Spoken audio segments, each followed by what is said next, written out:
Buenas tardes. ¿Qué tal, chicos? ¿Cómo están?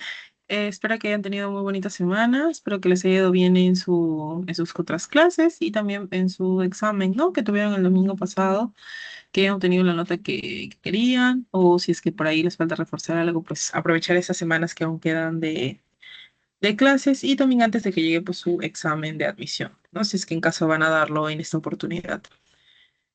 Muy bien, entonces en la clase de hoy, ya estamos en la semana número 5, ya falta poco para terminar.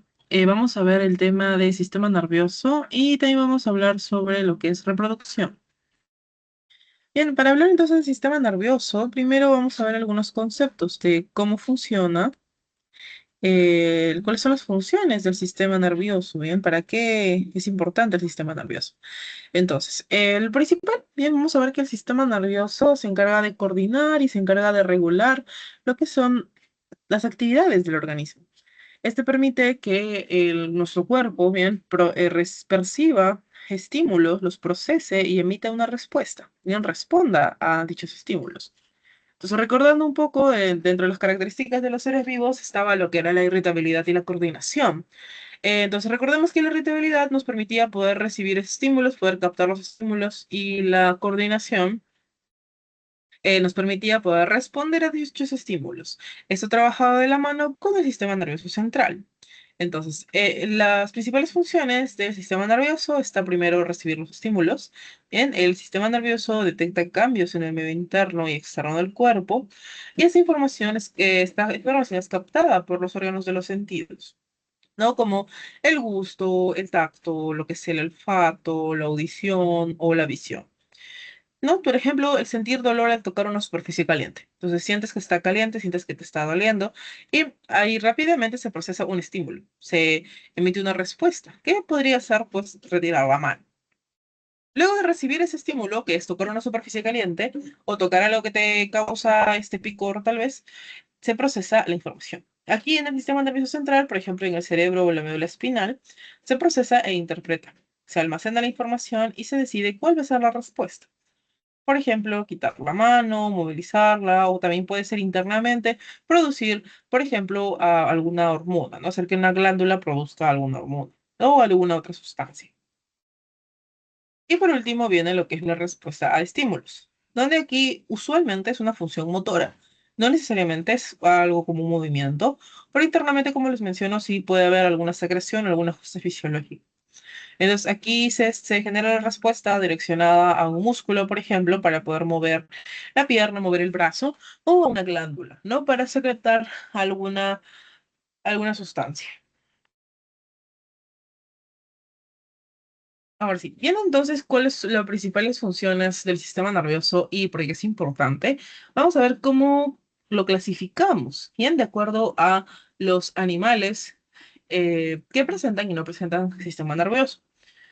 Tenemos entonces tres tipos de sistema nervioso. El sistema reticular, ganglionar y también el encefálico o también llamado dorsal. Primero vamos a hablar siempre de las esponjas. Bien, recordemos que las esponjas son los animales más simples, digamos taxonómicamente hablando, porque pues no van a presentar ciertas características o sistemas, ¿no? Como sí presentan otros animales. Entonces, en este grupo, recuerden que no presentan tejidos. Entonces, solamente tienen células especializadas, ¿no? Que ya las hemos conocido en clases pasadas, como los amebocitos o los cuanocitos, ¿no? O los pinacocitos también. Ellos presentan aquí también los pinacocitos que están en la parte externa de su cuerpo, que les ayudan como células sensoriales, ¿bien? Pero no son sistemas, no son tejidos, solamente son células que se especializan en realizar estas determinadas acciones. Luego, aquí ya hemos visto entonces que aquí las esponjas no tienen sistema nervioso. Donde sí empiezan a formarse el sistema nervioso es en el caso de los nidarios. Recuerda que los nidarios son las hidras o también tenemos a las medusas. Entonces, estas hidras, medusas, los nidarios, van a presentar el sistema nervioso reticular, que es aquí entonces donde se empieza a formar ese sistema nervioso. Ahora, ¿qué podemos encontrar aquí? Se va a formar una red nerviosa. ¿Bien?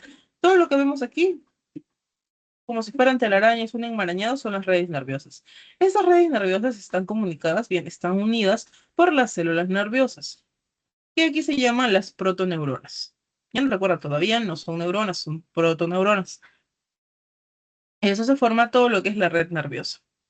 En el caso de las medusas, por ejemplo, esta sección de acá, que parece como un paraguas o una sombrilla, toda esta parte de acá se llama la umbela. Y en toda esa sección de acá es transparente. Usualmente las medusas bien tienen este tipo de tonalidad transparentosa. Se pueden notar en el borde de la umbela estos puntitos que vemos acá, bien, que son más oscuros. Estos de acá son los ropalios. El ropalio va a consistir en un ocelo, estatocisto y el estatolito. Entonces, esta estructura de acá, el ocelo, es un fotorreceptor. ¿Qué quiere decir? Que se encarga de poder captar los rayos de luz. Bien, entonces capta lo que es la luz. Cuando hay más sombras, cuando hay luz o hay oscuridad. Entonces, como un ocelo, posteriormente formaría a lo que son los ojos. Pero esos animales no tienen ojos, ¿bien? No pueden ver a sus presas, no pueden ver lo que está a su alrededor. Lo que sí pueden captar es la incidencia de la luz, ¿no? Para detectar si es de día, de noche o si es que hay una sombra delante. Y tenemos también los estatocistos y estatolitos. Eso trabaja con el equilibrio. El estatocisto es como si fuera esta bolsita que vemos acá, y el estatolito son las como canicas o piedritas que están dentro. Entonces, cuando la medusa se mueve, los estatolitos también se van a mover. Bien, como si fueran unas piedritas dentro. Cuando la medusa gira, estas de acá también se mueven. Cuando la medusa se queda quieta, estos estatolitos van a caer por gravedad y se van a colocar en un solo lado. Eso le permite a la medusa tener equilibrio.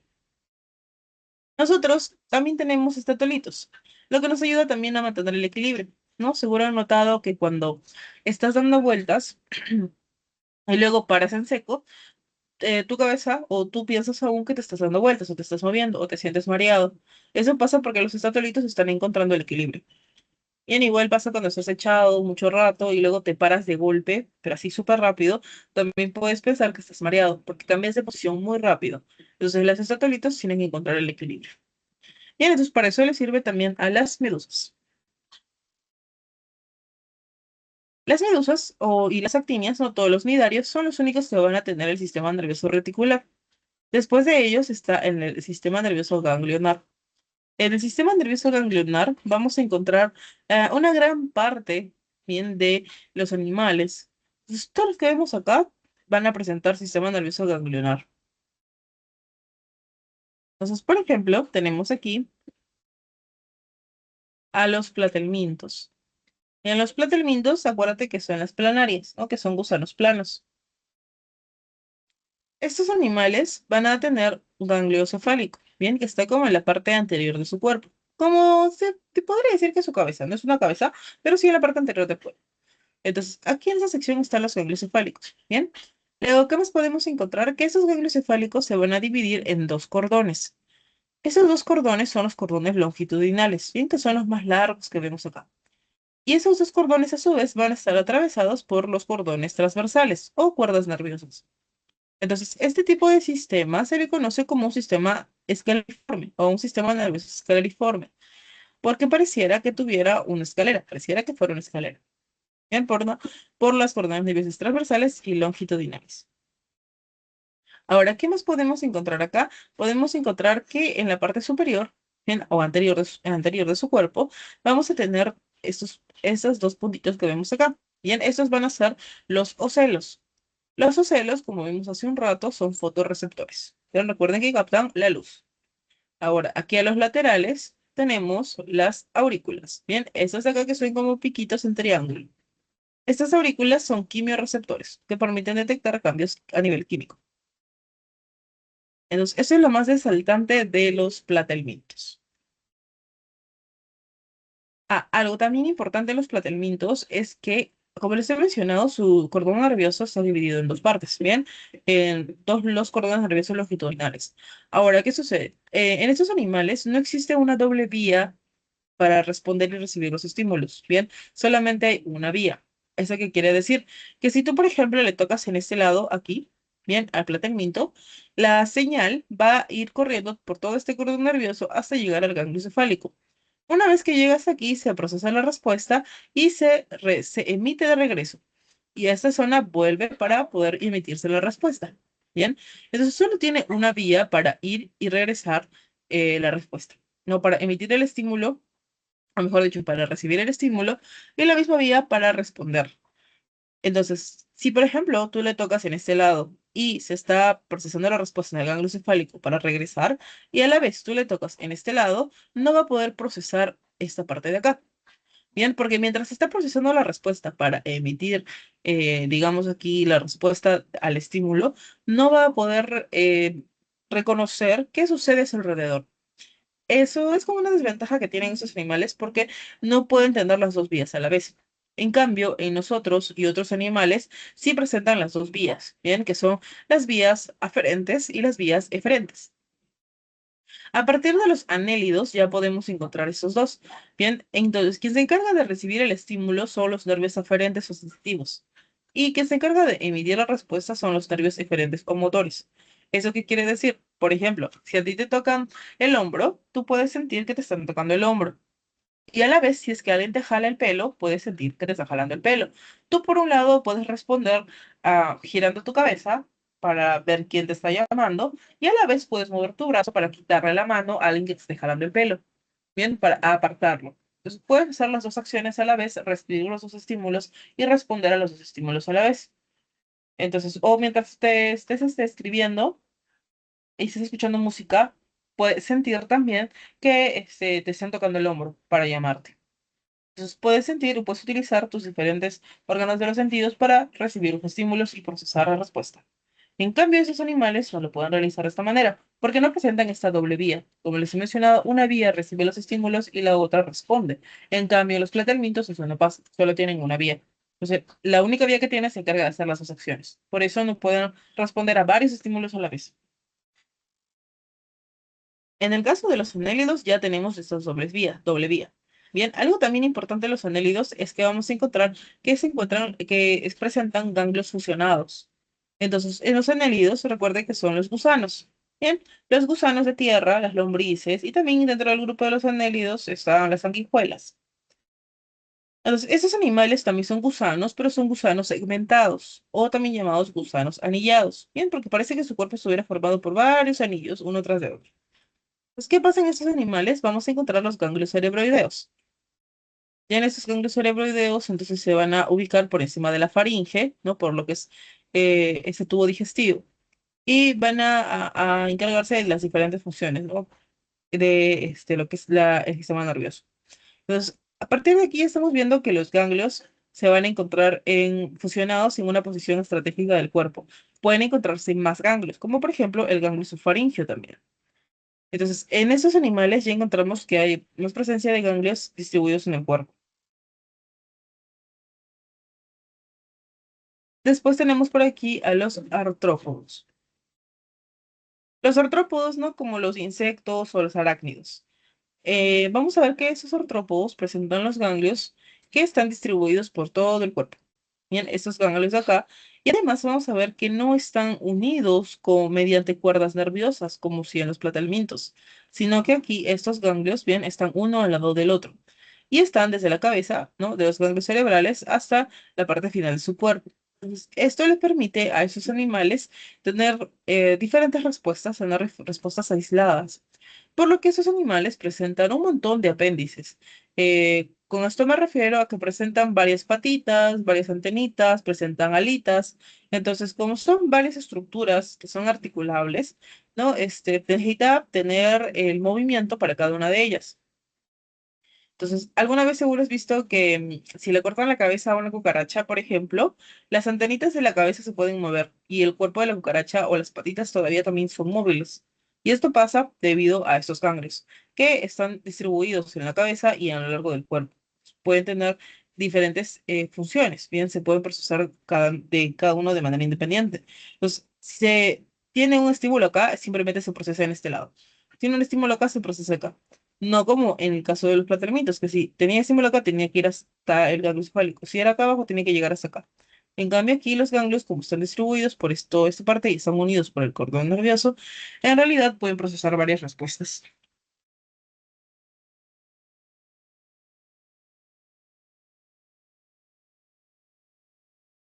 Luego tenemos por aquí a los moluscos. En los moluscos vamos a hablar de los caracoles y también vamos a hablar de los cefalópodos. Aquí los caracoles, bien, vamos a ver que presentan tres ganglios que están fusionados y están distribuidos por el cuerpo. Bien, tenemos el ganglio cerebroide o cerebroideo, tenemos el ganglio visceral. Este ganglio visceral se encarga del movimiento de las vísceras, como el sistema digestivo, se encarga también del sistema reproductor, el sistema circulatorio, bien, todo el movimiento de los órganos internos. Y también tenemos el ganglio pedal o gangliopedio. Este de aquí se encarga del movimiento del pie. El pie es toda esa sección que vemos aquí abajo.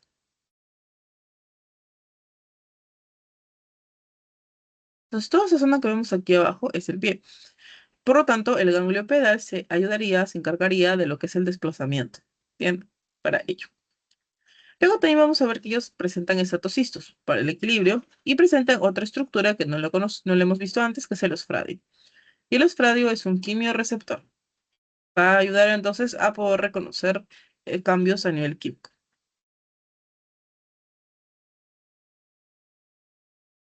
Después del caracol tenemos también aquí al cefalópodo. El cefalópodo son los pulpos y también los calamares, como tenemos aquí en la imagen. Mm. Estos animales también presentan tres ganglios, tres tipos de ganglios. Tenemos el ganglio pedio, que controla sus brazos, su tentáculo, y también el ganglio visceral, que controla los órganos internos, y también tenemos el ganglio cerebroideo o cerebral. En el caso de ellos también presentan lo que es el osfradio, ¿no? El osfradio, solamente que en el caso de ellos es para reconocer lo que es cambios químicos y también reconocer lo que son olores disueltos en el agua. Y también presentan lo que es un sifón, sobre todo es un sifón, y presentan lo que es ese sifón que puede ayudarles a liberar lo que es tinta, por ejemplo, en el caso de los pulpos, ¿no? Les ayudan, también tenemos aquí lo que es la glándula salival y que está conectado a esas zonas de la zona de su cabeza, por así decirlo. Bien, entonces tenemos también tres ganglios, tenemos dos radios y tenemos también que presentan su estatocisto, ¿no? Para el equilibrio. Por último, de los que presentan el sistema nervioso ganglionar, están las estrellitas, bien conocidas dentro del grupo de los equinodermos. Aquí tenemos bien el sistema nervioso radial. El sistema nervioso radial no es un sistema nervioso aparte. Ya recuerden que solamente habían tres tipos de sistema nervioso. Este sistema nervioso radial está dentro del grupo de los de sistema nervioso ganglionar. Simplemente se le dice radial porque estos animales presentan una simetría radial. Bien, ¿qué quiere decir una simetría radial? Que yo puedo dividir al animal en varias partes, bien, para que sean semejantes. Entonces, ¿qué sucede? Ese animalito presenta lo que es una fusión de sus ganglios en el medio, que se llama el anillo nervioso periesofágico. ¿Ok? Se encuentra entonces en el medio. A partir de ese anillo nervioso es que se van a ir hacia los lados, hacia sus brazos, lo que son los nervios radiales, para controlar cada uno de los brazos que están a sus extremos. Bien, entonces, este tiene sistema nervioso radial porque tiene lo que es una simetría radial. Quiere decir que yo puedo dividir el cuerpo de este animal en varios planos. Bien, más o menos así. Puedo dividir en este plano, puedo dividir en este plano, puedo dividir en este plano. Bien. En cambio, la simetría bilateral es la yo puedo dividir al organismo, por ejemplo, acá, yo puedo dividirlo a la mitad y los dos lados son semejantes. Bien, así como en el caso de nosotros los humanos. Nos dividen a la mitad y nuestro lado izquierdo es semejante al lado derecho. Entonces, eso se refiere a la simetría bilateral. Pero en esos animales no puedes dividirlos a la mitad, porque esos animales pueden presentar más bracitos. Por ejemplo, hay estrellas que tienen 20 brazos, 11, 10. Entonces, lo ideal acá es la simetría radial, donde puedes dividirlo en diferentes planos.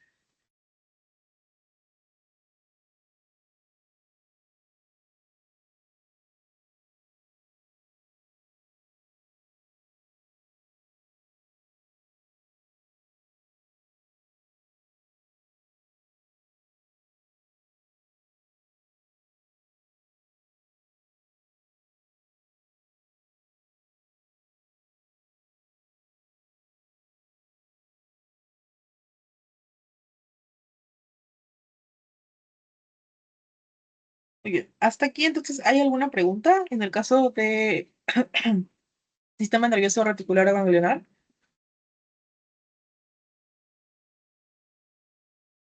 Todo claro. Sí, gracias por la confirmación.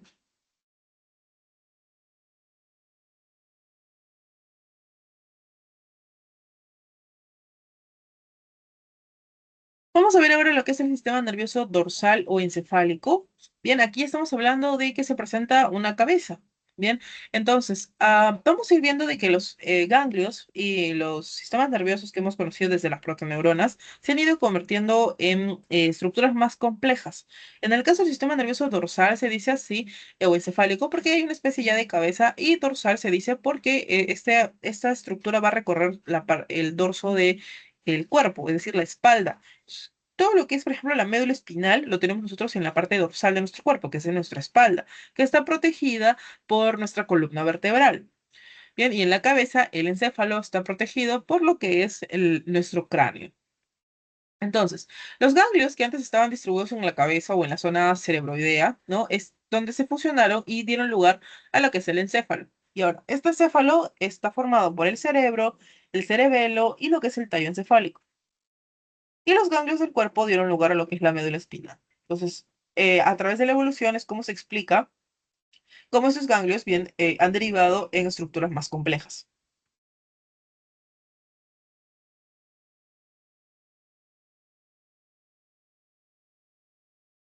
Vamos a ver entonces por aquí también lo que es el sistema nervioso en los vertebrados. Bien, en los vertebrados vamos a encontrar lo que son entonces los estímulos y las respuestas, no lo que les explicaba al inicio de la clase.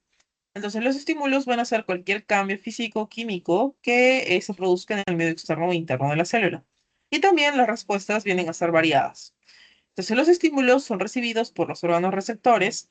Estos establecen un sistema de coordinación, puede ser a nivel sistema nervioso o endocrino, y mediante los órganos efectores se van a emitir las respuestas, ¿no? Que puede ser mediado hacia los músculos o hacia las glándulas.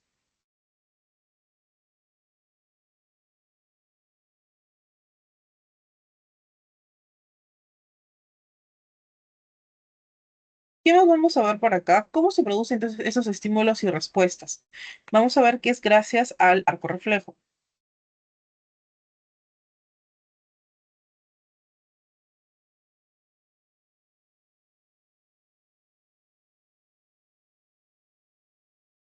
Entonces, por aquí tenemos nosotros lo que es el arco reflejo. Bien, vamos a ver qué es lo que ocurre en el arco reflejo y cómo es que nosotros modulamos nuestras respuestas. Entonces, hay dos tipos de arco reflejo. El arco reflejo monosináptico y el arco reflejo polisináptico. Bien, vamos con el más simple. El monosináptico es aquel que solo tiene una sinapsis. Bien, solo hay un evento de sinapsis entre la neurona sensitiva y entre la neurona motora. Bien, por ejemplo, cuando vas al médico, a veces cuando somos niños, sobre todo nos miran los reflejos, bien, nos miden eso. Entonces, el doctor lo que hace es con un martillito golpearte en la rodilla. Lo que se espera es que se emite una respuesta y tú puedas flexionar o mover tu pierna.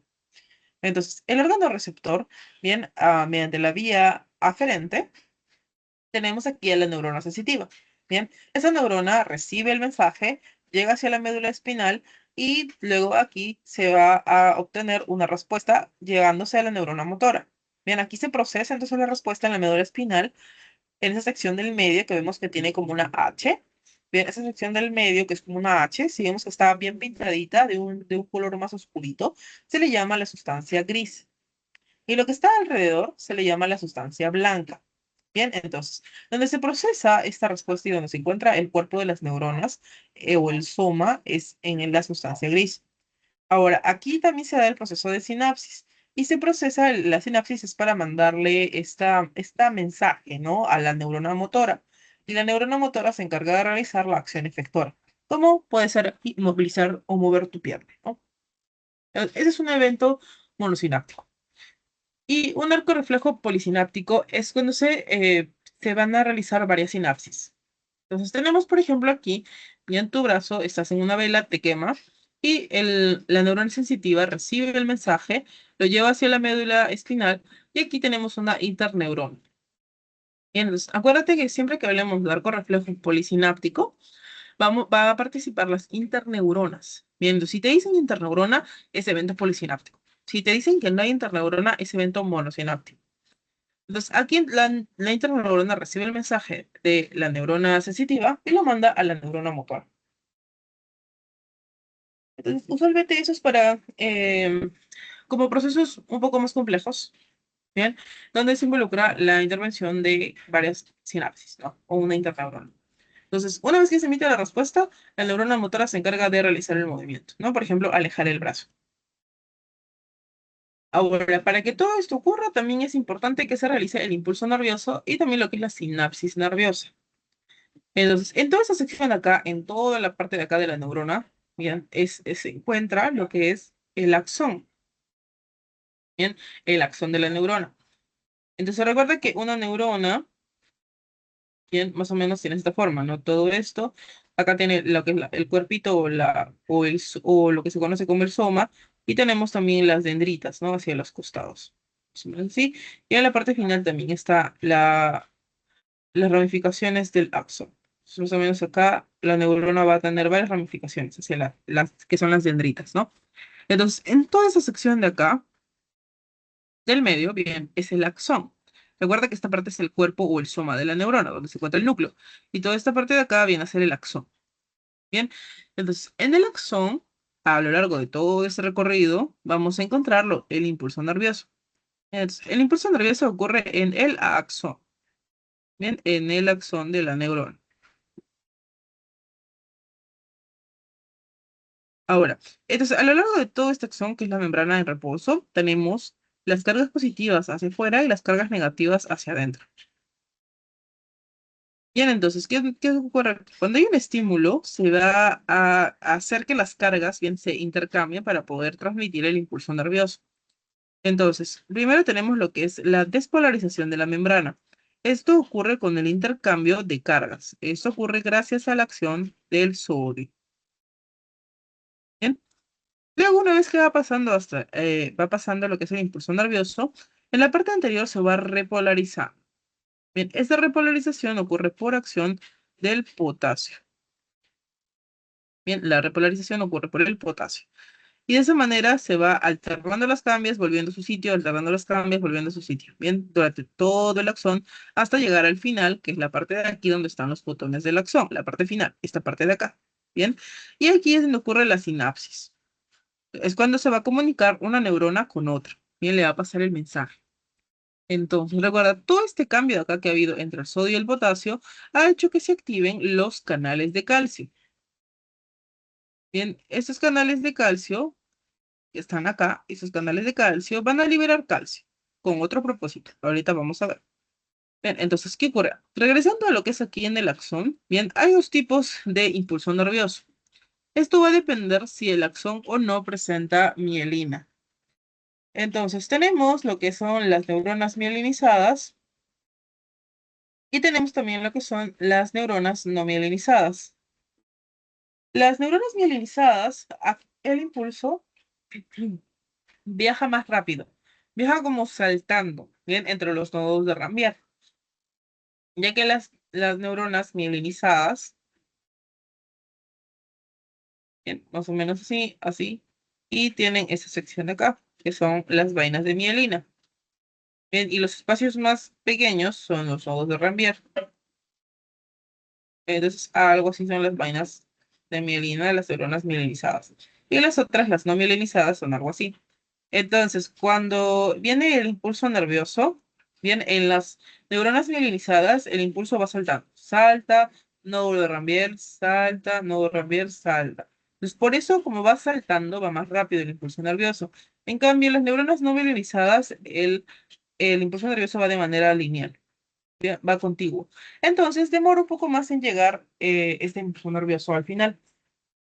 Bien, entonces, esos son los dos tipos de impulso nervioso, dependiendo si hay o no la mielina.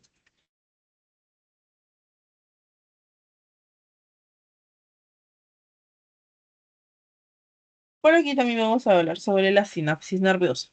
Entonces, la sinapsis va a ocurrir entre dos neuronas, bien, como por ejemplo en esta zona de acá. Tenemos la neurona presináptica y la neurona postsináptica. así como el espacio que hay entre las dos, que es el espacio intersináptico. Bien, entonces, ¿qué ocurre aquí?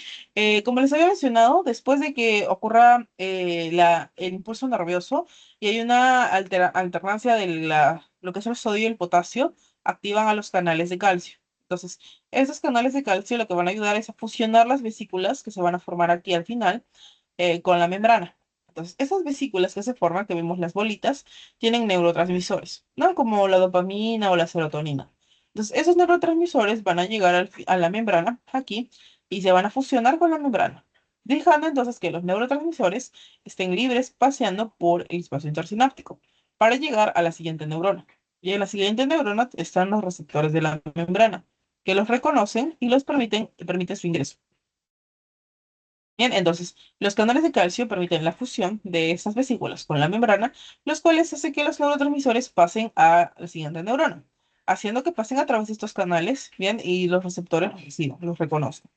Y de esa manera, este receptor, una vez que se ha activado, pasan los neurotransmisores y se comienza a pasar esto de acá. Pasa por todo el axón de esa neurona hasta llegar a la parte efectora, el músculo, por ejemplo, y pueda movilizarse.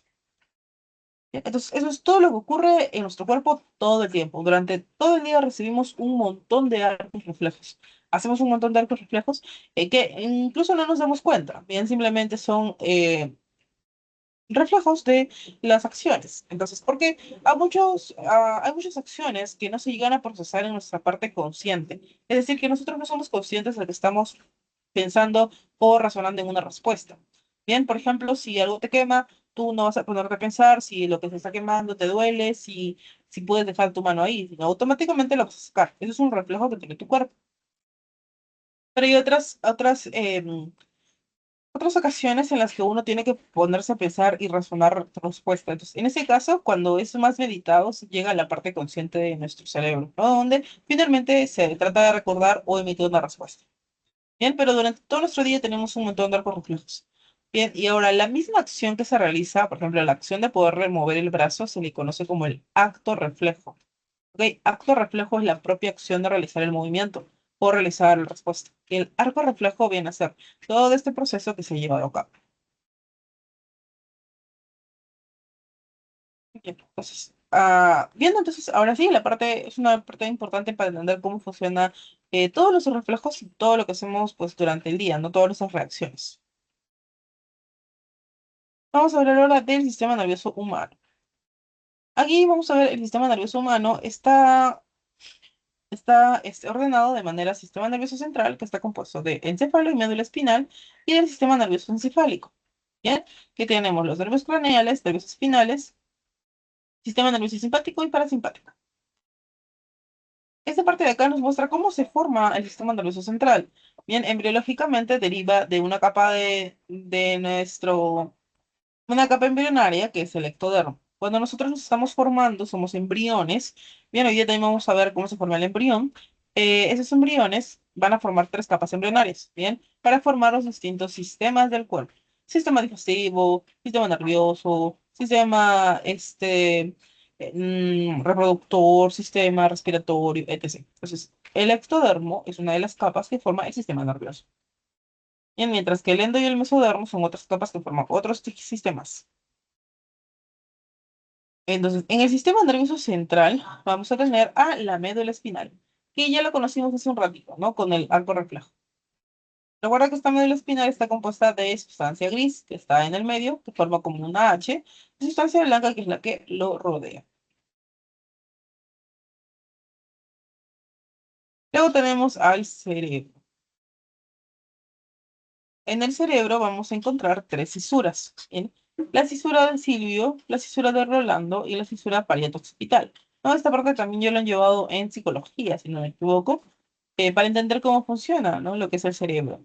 Entonces, aquí desde un punto de vista biológico, esas fisuras nos van a formar los cuatro lóbulos cerebrales. El lóbulo frontal, ¿no? Que está en la parte de tu frente, en esa parte, en esa sección. Luego, un poquito más arriba, tenemos el lóbulo occipital. Y en la parte de la nuca, la parte más baja de la cabeza, tenemos lo que es la parte de atrás, ¿no? Que se acerca a nuestro cuello. Tenemos lo que es el lóbulo occipital. A los laterales tenemos lo que es el lóbulo temporal.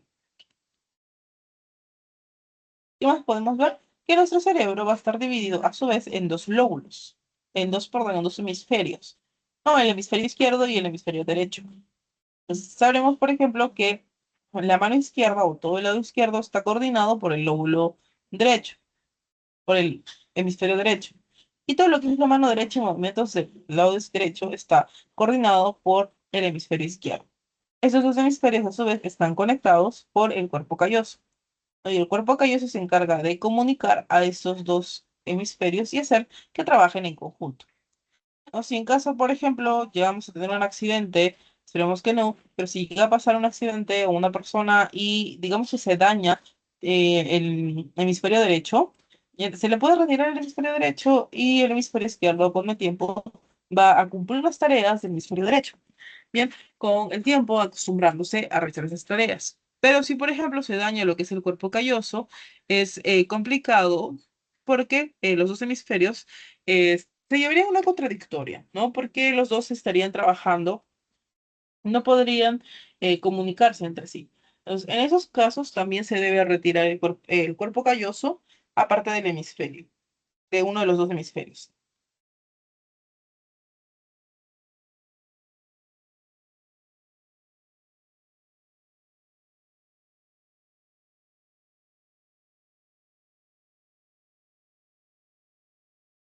Luego, ¿qué más podemos encontrar acá? En el caso del lóbulo frontal, está relacionado con el área motriz, ¿no? Lo que es el área psicomotriz y el centro del lenguaje, ¿no? Ahora podemos encontrar también lo que es el área de la broca.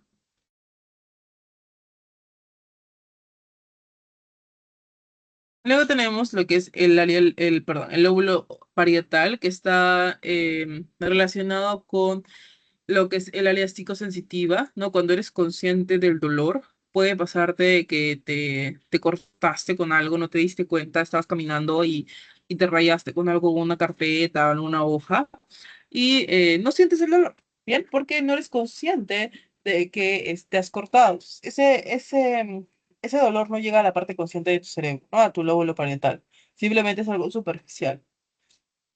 Y luego vamos a ver que también aquí encontramos lo que es el centro de comprensión de las palabras escritas. ¿No? Cuando leemos por ahí un texto y comprendemos, estamos leyendo un libro, ¿no? Y comprendemos rápidamente. Luego viene aquí lo que es el lóbulo occipital. El lóbulo occipital está relacionado con el área psicovisual, ¿bien? O el área visual. Entonces, cuando nosotros vemos algún movimiento, vemos alguna acción y luego podemos imitarla, o recordamos más lo que nosotros vemos, ¿no? Está un poco más, utilizamos un poco más, está más desarrollado lo que es el área visual del lóbulo occipital. Luego también encontramos a los laterales, a los lados, lo que es el lóbulo temporal. Este lóbulo temporal está más relacionado con lo que es el área psicoauditiva, ¿no? Acuérdate porque está cerca a los oídos, ¿bien? Entonces, esta sección se encarga de modular lo que nosotros escuchamos, ¿no? Cuando nosotros escuchamos algo, captamos, nuestros oídos captan ondas sonoras que las convierten en em, ondas nerviosas para que puedan ser captadas, ¿bien? Por nuestro lóbulo temporal. Y también en esa sección se encuentra lo que es el centro de compresión de las palabras habladas.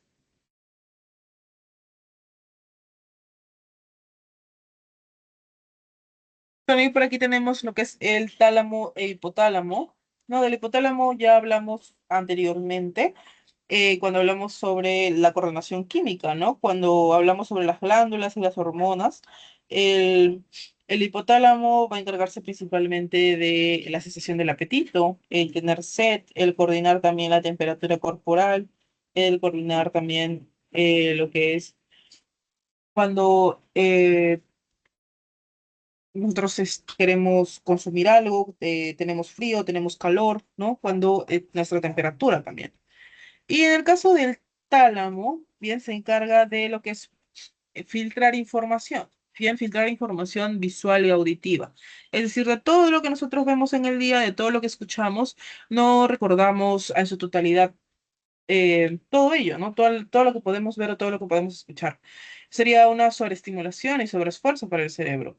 Hay algunos casos en los que pueden generar mayor almacenamiento que algunas personas más que otras, pero por lo general, pues solamente recuerdas o tienes más afinidad a recordar a ciertos momentos o ciertas cosas que te han causado algún impacto o te han hecho recordar otra cosa o ese te ha parecido algo importante. Entonces, el tálamo es quien se encarga de poder filtrar esa información que almacenamos.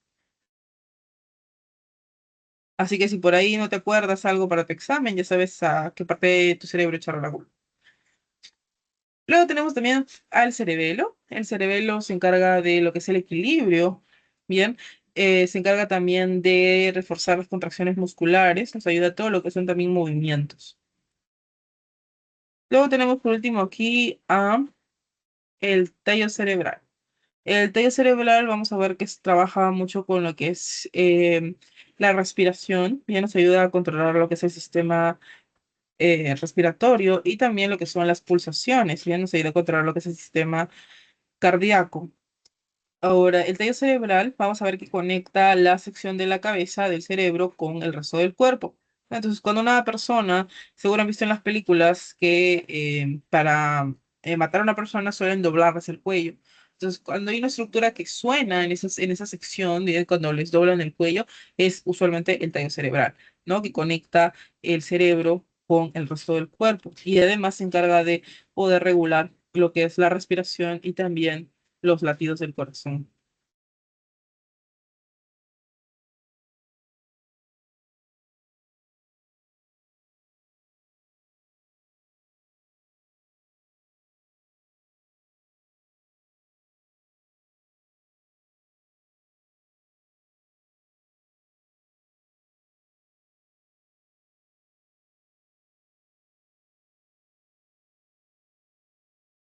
Por aquí también encontramos a los sistema nervioso periférico y en los nervios craneales y los nervios raquídeos.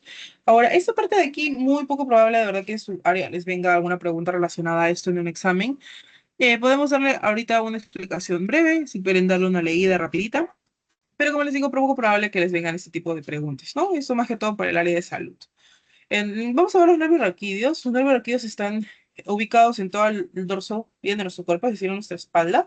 Como les mencionaba, va a estar protegido por nuestra columna vertebral, ¿no? Entonces, en toda esta sección van a estar los nervios cervicales, bien, que es de la parte de nuestro cuello. Luego, en la parte del centro, tenemos lo que es la parte torácica, bien, los 12 pares de nervios torácicos. Y tenemos, o dorsales, tenemos también los 5 lumbares, que son en la parte final, ya más abajo, y ya lo último son los sacros, ¿no? Que son 6, o algunos los dividen en 5 y el nervio coccygeus. Y luego los nervios craneales, bien, que son 12 pares, van a encargarse del generalmente movimiento de nuestros ojos, bien, en el rostro, también los ayudan a hacer las expresiones faciales.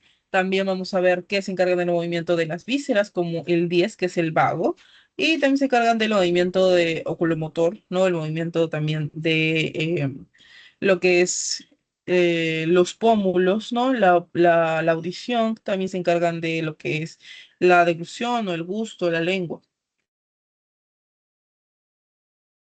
Y ya para ir terminando esta parte, vamos a ver aquí el sistema nervioso simpático y parasimpático. Estos dos bien van a trabajar opuestamente. Mientras uno relaja, el otro inhibe, el otro dilata, el otro contrae.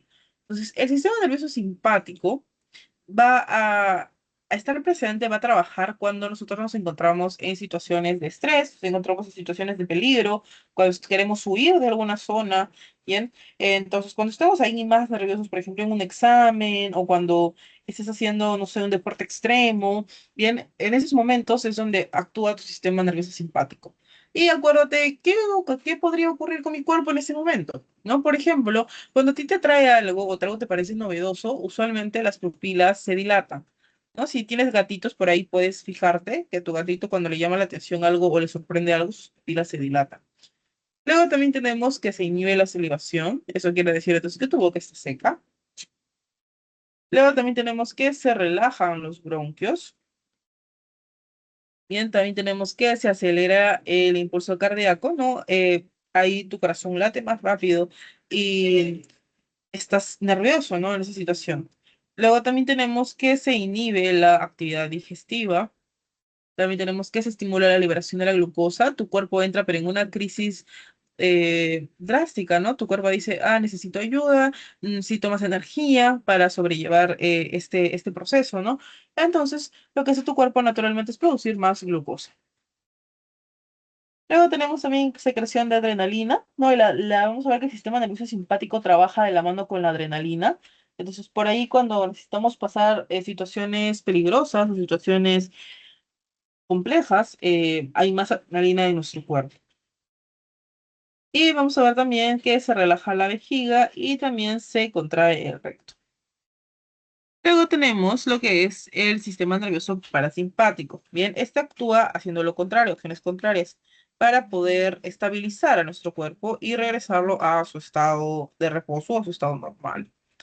Por ejemplo, tenemos que contrae la pupila. Bien, se contrae la pupila, se estimula también lo que es la salivación. Vamos a ver que también se reduce lo que es el latido cardíaco. Recuerda que al inicio bien había un aumento de latidos. Luego también se contraen los bronquios y se estimula otra vez lo que es la actividad digestiva. Se estimula lo que es la vesícula biliar, ¿no? Esto para producir, ayudar a que se degraden las grasas, ¿no? Lo que se ha podido producir mientras el sistema simpático, lo que se ha podido digerir mientras el sistema simpático estaba actuando. También tenemos que se contrae la vejiga. Bien, y también por último se relaja el recto. Entonces, son acciones contrarias que lo que se hace es hacer que el sistema vuelva a estar en reposo, vuelva a estar en su estado natural. También tenemos por aquí a las meninges. Bien, las meninges van a estar alrededor del cerebro, bien, van a proteger al cerebro y también a lo que es la médula espinal. Entonces, estas capas, bien, son tres capas. Como les menciono, lo que van a hacer es proteger y van a ayudar a que por ejemplo, el cerebro esté separado de lo que es el cráneo. Bien, no está pegado. Siempre hay un espacio entre el cerebro y el cráneo. Entonces, estas meninges van a ser tres capas. Bien, de adentro hacia afuera, vamos a acercar. De adentro hacia afuera tenemos la pía madre, luego tenemos el aracnoides, se le dice así porque pareciera que hubiera como unas telas de arañas aquí. Además, aquí en el aracnoides se encuentra lo que es el líquido cefalorraquídeo. Y luego viene lo que es la dura madre. Luego de ello hay un espacio y viene recién lo que es el cráneo, bien, para proteger. Ahora, cuando hay infecciones no bacterianas, suele inflamarse, ¿no? Si hay una infección a nivel sistema nervioso, se pueden inflamar las meninges, generando lo que se conoce como la meningitis, ¿no? Que es una enfermedad que puede llegar incluso hasta la muerte, si es que no se, si es que no se detecta a tiempo y si es que no se llega a medicar, ¿no? Con la debida anticipación o con, digamos, en el momento adecuado. Luego tenemos también la médula espinal, que también está protegida por estas tres capas. Además de que ya saben que también tenemos a la columna vertebral, que nos ayuda a proteger esta zona.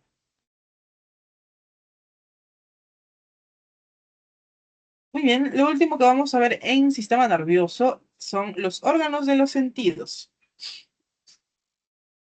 Entonces, para hablar de estos órganos de los sentidos, hay que hablar de los tipos de receptores. Bien, tenemos, por ejemplo, los mecanorreceptores. Esos van a detectar cambios en la presión. Bien, hay presión superficial y hay presión que es un poco más, digamos, más profunda cuando se mide lo que es, por ejemplo, peso de algún cuerpo sobre el tuyo o sobre alguna estructura sobre tu cuerpo, como una mochila, libros que estás cargando, etc. Luego tenemos también los fotorreceptores, que esos detectan cambios en la luz. Luego también tenemos a los quimiorreceptores, ¿no? Cambios por sustancias, se activan por cambios de sustancias químicas. Tenemos también los cambios en la temperatura, que lo detectan los termorreceptores. Y también tenemos aquí los nociceptores, que esos acá están relacionados al dolor. Bien, son receptores específicos para el dolor.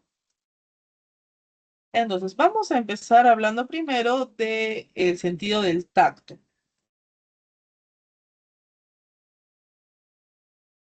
Vamos por aquí a ver una de las capitas, bien, varía una capita por capita, de un trocito del dedo. En el dedo vamos a tener la primera capa, que es la piel, ¿no? La epidermis, que es la parte más superficial. Luego tenemos lo que es la dermis. Bien, un momento.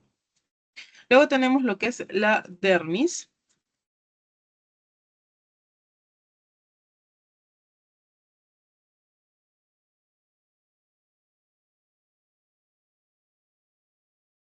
En la dermis vamos a encontrar algunos receptores. Y por último, en la parte más profunda tenemos lo que es la hipodermis, ¿no? Donde tenemos ya tejido adiposo. Entonces, en todas estas capas lo que vamos a encontrar son distintos receptores. Por ejemplo, tenemos al corpúsculo de Krauss, ¿bien? Que este lo que hace es detectar lo que es el frío, es un termorreceptor. Luego tenemos el corpúsculo de Meissner, que detecta presión, ¿bien? Es un mecanorreceptor, pero detecta presión superficial.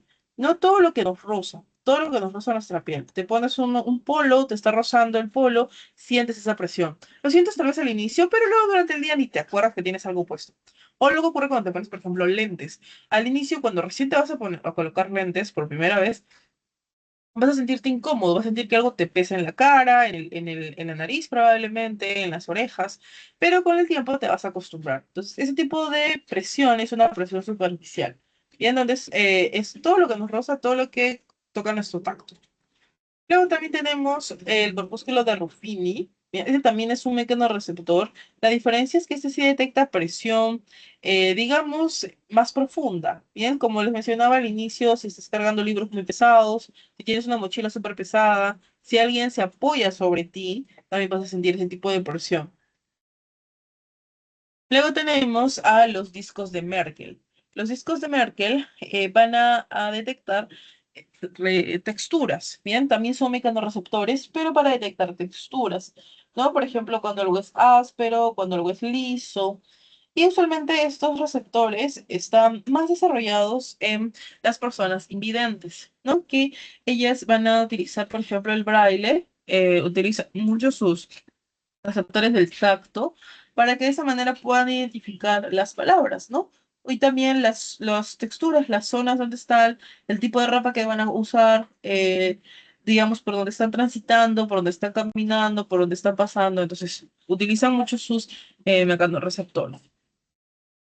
Luego también tenemos a los corpúsculos de Pacini. Los corpúsculos de Pacini, como vemos, están ya más que nada en la zona de la hipodermis. Bien, son más profundos. Es cuando sentimos dolor. Bien, por ejemplo, si te van a sacar sangre, van a introducirte una aguja y sientes como un piquete, ¿no? Entonces, hasta esa zona ha llegado la aguja haciéndote que te cause un poco de dolor. Ahí está el nociceptor.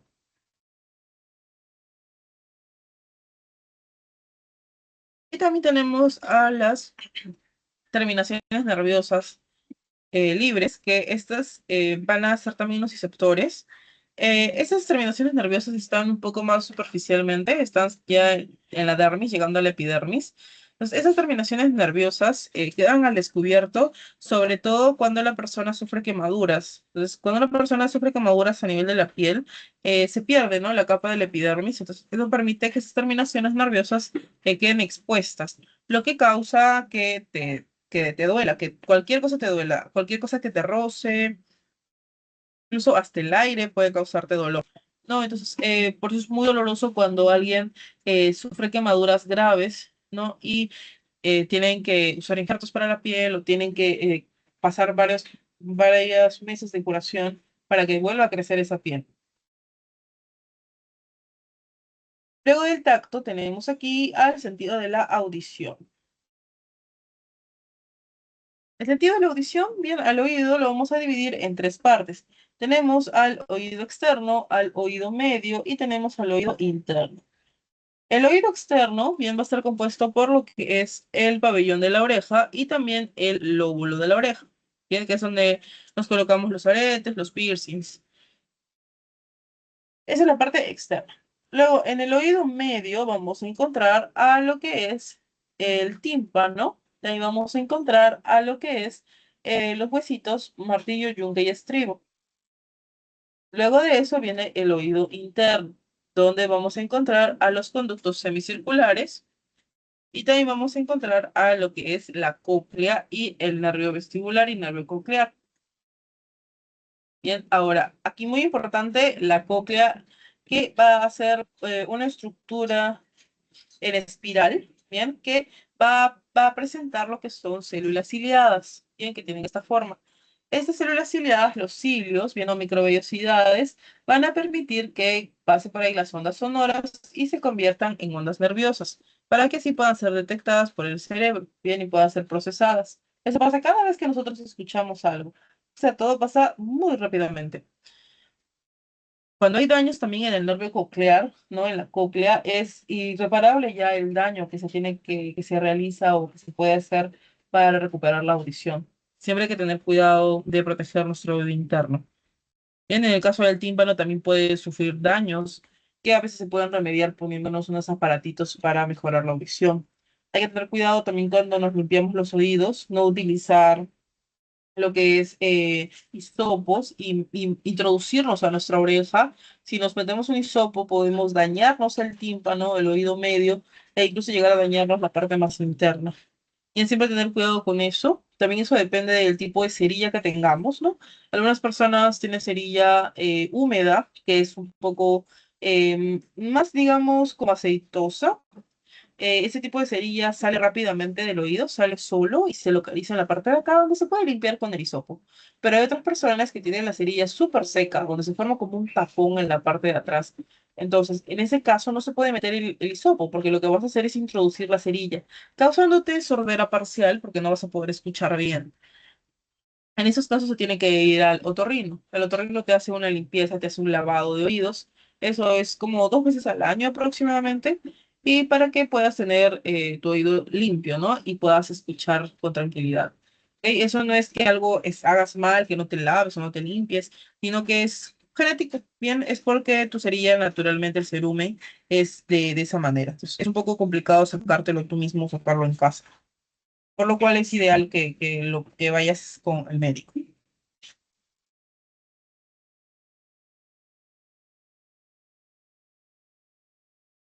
Luego tenemos aquí al sentido de la vista. Bien, el sentido de la vista, vamos a hablar aquí de los conos y los bastones, que es lo que nos permite visualizar los colores y también tener una mejor visualización durante la noche.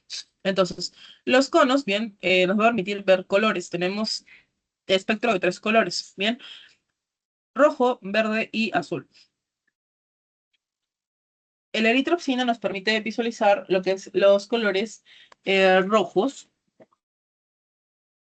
la cloropsina, los colores verdes y la cianopsina, los colores azules.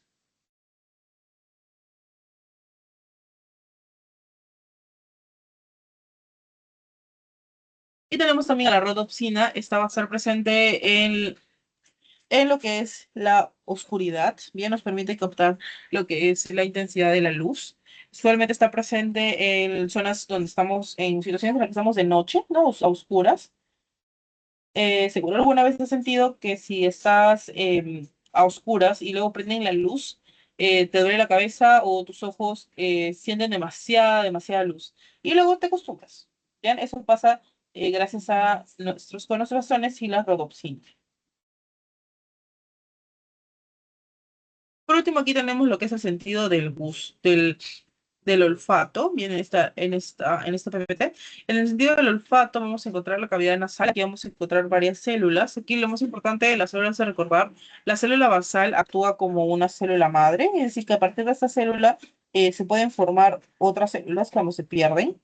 Cuando nosotros estamos enfermos, usualmente perdemos las células de soporte, que son las de acá.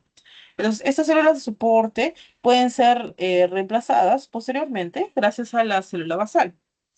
Bien, por eso puede pasar de que si estás enfermo, eh, durante esta temporada no hueles bien, no tienes un buen olfato o perdiste parcialmente el olfato, ¿no? Como que no hueles la comida, no hueles algunos aromas.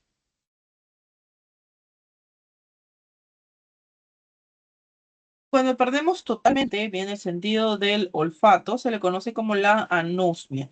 Pues, en ese caso sí es irreversible, ya no se puede, esta célula no va a poder recuperarse. Y ya por aquí tenemos lo que es el sentido del gusto. Bien, en sentido del gusto vamos a hablar sobre las papilas gustativas. Tenemos cuatro tipos de papilas gustativas que están ubicadas en diferentes regiones de nuestra lengua. Bien, tenemos por ejemplo las papilas fungiformes que tienen forma de honguitos. Estas papilas van a ubicarse en la zona de casi atrás, bien, en media trasera, donde está casi la zona del detectar los sabores amargos. Las papilas fungiformes son pequeñas. Luego tenemos también las papilas filiformes, que son en forma de antorchitas, bien, como fueguito, que están en la zona de adelante, cerca a donde se reconoce el sabor dulce. Tenemos también a las papilas caliciformes. Se dice así porque pareciera que tuvieran forma de un cáliz. Estas están ubicadas también en la parte posterior de la lengua, bien, y estas son más grandes. Y por último, cerca ya a la amígdala, tenemos las papilas foliadas, que tienen forma de hojas. Bien, estas de aquí son pequeñas. Muy bien, pues con eso terminamos lo que es la parte del sistema nervioso.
Muy bien, como iba diciendo, si es que desean que regrese algún paquete o alguno ha quedado claro, me lo hacen saber para poder regresar a volverles a explicar.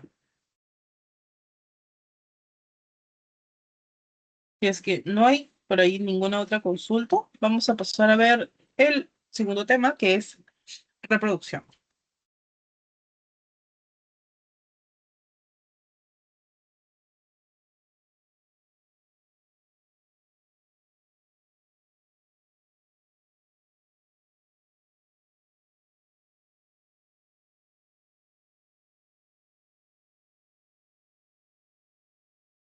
Bien, entonces, la reproducción, bien, va a ser la capacidad que tienen los organismos, los seres vivos, para poder dejar descendencia.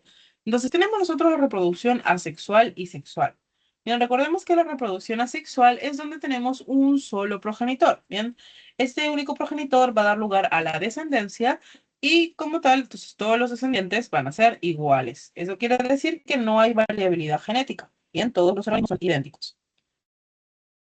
Tenemos, por ejemplo, aquí en los organismos unicelulares,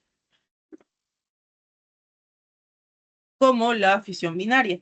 Bien, eso lo podemos encontrar, por ejemplo, en las bacterias, ¿no? Aquí van a dar lugar entonces a células hijas que son iguales. Luego tenemos también la gemación. En la gemación, bien, tenemos a que va a aparecer, va a formarse lo que es una protuberancia, bien, una célula que deriva de otra, y luego esta, cuando esté madura, cuando esté grandecita, se puede desprender y seguir creciendo. Pero sigue, al final va a ser del mismo tamaño que de la madre. Esto puede ocurrir, por ejemplo, en el caso de las levaduras. Y también tenemos lo que es la esporulación.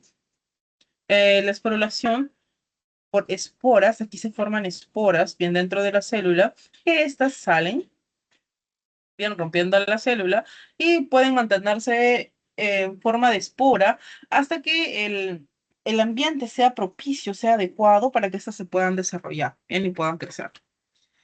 También tenemos la reproducción asexual en pluricelulares, como en las plantas. Tenemos entonces la reproducción vegetativa. Bien, por ejemplo, los estolones. Los estolones es en el caso de las fresas.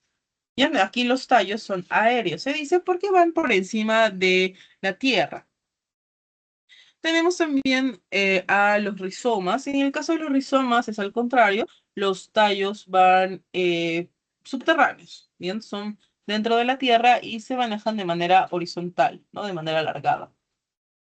Luego tenemos a los tubérculos. Bien, en los tubérculos, aquí, como por ejemplo la papa, van a almacenar una gran cantidad de sustancias de reserva, ¿no? Como por ejemplo almidón. Y cada uno de esos ojitos, bien, o digamos huequitos que tiene la papa, tienen capacidad reproductiva, que pueden formar nuevas plantitas. Y también tenemos a los bulbos. Los bulbos, bien como los ajos o la cebolla, está formado por a lo que son hojas modificadas. Estas hojas modificadas van a llamarse también los catáfilos. Ahora, tenemos entonces que cuando tú dejas una cebollita mucho tiempo, puede llegar a formar lo que es sus tallos, ¿no? Y sus raíces. Su tallo va a crecer desde el medio, de color verde, hacia afuera, ¿no? O hacia arriba.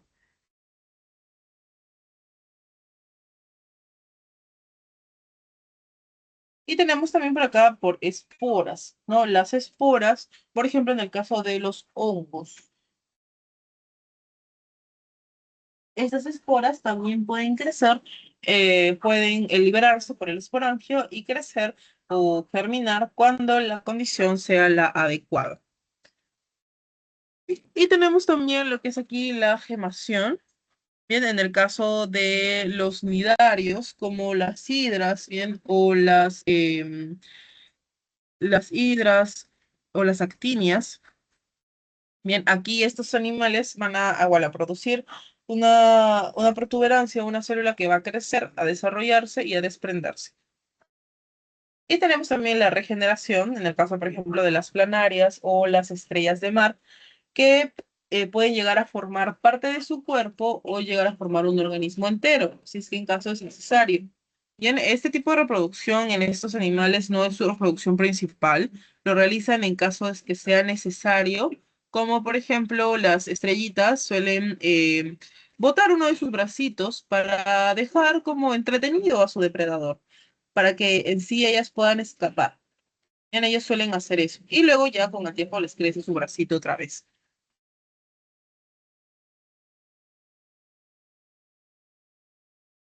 Vamos a ver ahora lo que es el ciclo celular y la mitosis. El ciclo celular y mitosis, bien, vamos a dividirlo por fases. Bien, entonces primero hay que comprender que el ciclo celular se realiza para que la célula pueda dividirse. Bien, esto en el caso de los organismos eucariotas. Entonces, esta célula se divide para que de esa manera pueda reproducirse o pueda, por ejemplo, crecer, pueda desarrollarse, pueda diferenciarse, para que pueda regenerar algún tejido o algún órgano. Entonces, vamos a dividir aquí bien en fases. Tenemos entonces la primera fase que es la interfase. La interfase y luego viene la división celular, que es donde la célula se divide propiamente. Entonces, la interfase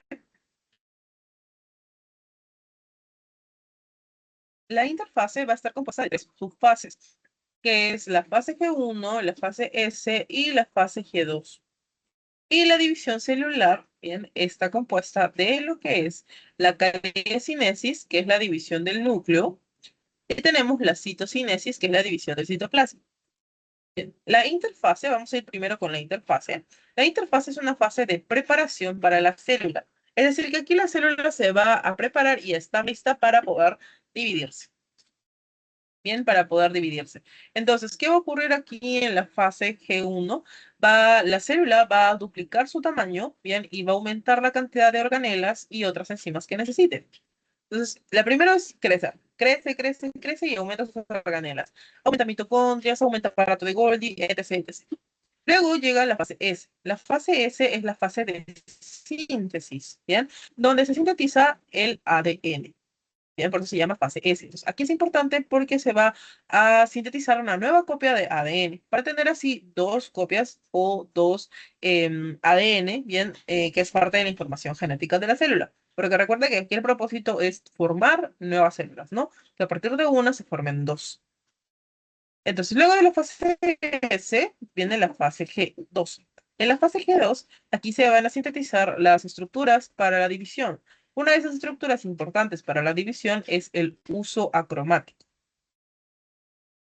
Este uso cromático, bien, lo que vemos acá, este uso cromático es esta parte que se está formando aquí, bien. El uso cromático, esta parte que parece como una arañita, va a estar compuesto de los centriolos, en el caso de las células animales, y también por los microtúbulos, bien, que van a formar esta estructura para poder movilizar a los cromosomas, ¿sí? A los cromosomas. Ahora, por aquí vamos a ver qué es un cromosoma. Un cromosoma va a estar compuesto de cromátides. Bien, el cromosoma, vamos a hablar un poquito aquí del cromosoma porque lo vamos a volver a tratar la próxima semana que veamos ya lo que es genética. Ya vamos a ver genética y lo que es problemas genéticos y también problemas cromosómicos, como los síndromes. Entonces, para daros aquí un spoiler de lo que es el cromosoma va a contener lo que es la información genética. Bien, entonces, el ADN nosotros sabemos que contiene la información genética de los seres vivos y se ubica en el núcleo, ¿no? En el caso de los eucariotas. Entonces, vamos a ver que entonces el ADN de por sí no puede ingresar su forma de así alargada que tiene, que es doble cadena dentro de la célula. Entonces, ¿qué necesita hacer? Necesita enrollarse, condensarse.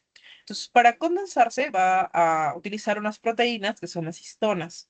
Cuando se condensa, va a formar los cromosomas. Entonces, el cromosoma viene a ser el estado de máxima condensación que tiene el ADN, para que de esta forma, como cromosoma, pueda ingresar en la célula. Bien, este cromosoma a su vez tiene dos cromátides. Es un cromosoma doble. Un cromosoma doble tiene dos cromátides. En el medio están unidas por el centrómero. Al costado del centrómero, los laterales, se va a estar el cinetocoro. Y en esta zona, en el centrómero, cinetocoro, es donde se incrusta lo que es el microtúbulo, que hemos visto acá. Bien, que es como esta patita que va a mover. Se incrusta aquí para poder movilizar, bien, al cromosoma. Y así como hay cromosomas dobles, también hay cromosomas simples, que es cuando solo tiene una cromátide. Una cromátide. Ese es el cromosoma simple. Ahora, volviendo entonces aquí a lo que es la división celular, como les decía, vamos a tener cinesis. Bien, tenemos dos tipos. Mitosis, que es solamente para las células somáticas. Las células somáticas son todas las células que tenemos, menos las células sexuales. Bien, por ejemplo, las células de la piel, las células del hígado, las células del estómago, todas estas son células somáticas. Y luego las células sexuales que van a estar presentes para la meiosis. Entonces, en la meiosis es para dividir, para división de células sexuales. Y luego viene la citocinesis, cuando se divide el citoplasma. Si es una división para células animales, es estrangulación. Y para las vegetales, es tabicación. Bien, solamente lo menciono, pero lo que sí es importante recordar es la mitosis y la meiosis. Entonces, vamos a ir primero a ver la mitosis. Aquí en la mitosis, bien, vamos a ver que consiste en cuatro fases. Entonces, primero va a empezar con la profase.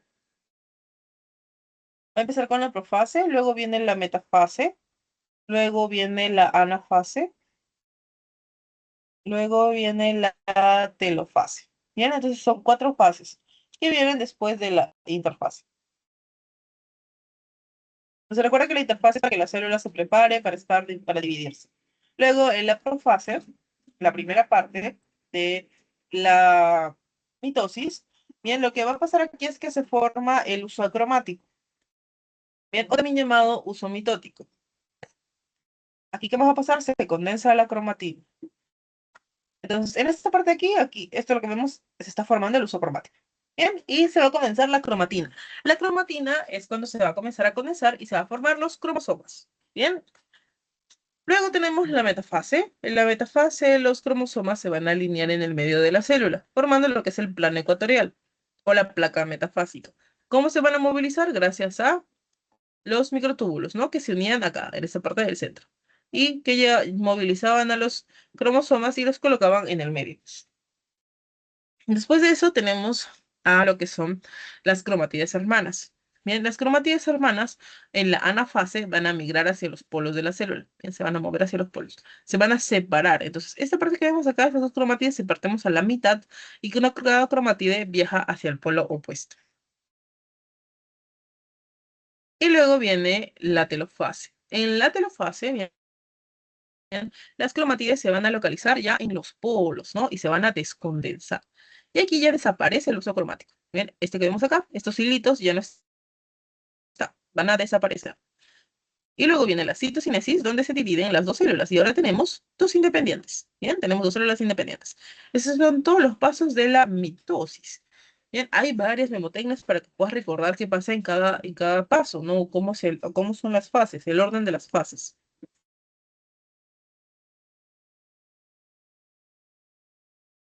Por ejemplo, tenemos profase, metafase, anafase, telofase, ¿no? Una de las mnemotecnias que a mí también me enseñaron cuando estaba en la pre, hace mucho tiempo, era meta, bien, prometo llevar a Ana al té. Hay un montón de mnemotecnias, pueden acordarse la que ustedes deseen. Lo importante es que recuerden cuál es el orden y qué pasa en cada una de las fases, ¿bien? Entonces, acuérdate, profase, se condensa la cromatina, se forma el uso cromático. En la metafase se alinean los cromosomas. En la anafase se separan las cromátides hermanas. Y en la telofase las cromátides ya están en los polos para formar dos nuevas células. Bien, entonces en ese orden.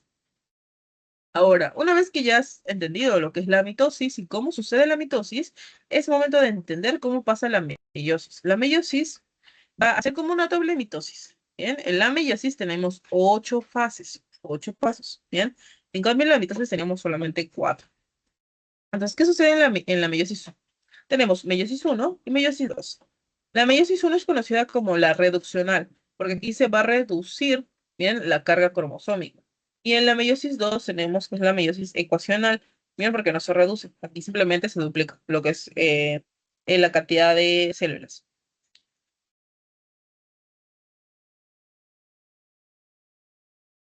Entonces, en la meiosis 1 tenemos igual profase, metafase, anafase, telofase. La parte más importante a recordar de toda la meiosis, bien, la meiosis 2 es igualita a la mitosis, igualita, igualita. Ahora, la meiosis 1 sí varía un poco. Bien, en la meiosis 1 vamos a recordar la profase. En la profase 1, vamos a tener estas 5 subfases. Bien, 5 subfases. Tenemos entonces el leptoteno, el cigoteno, el paquiteno, el diploteno y la diacinesis. Entonces, ¿qué ocurre aquí? Esta parte es importante porque en esta sección, bien, en esta parte es donde se va a realizar lo que es el intercambio genético, bien, donde se va a realizar el entrecruzamiento, bien, de los genes de nuestros padres.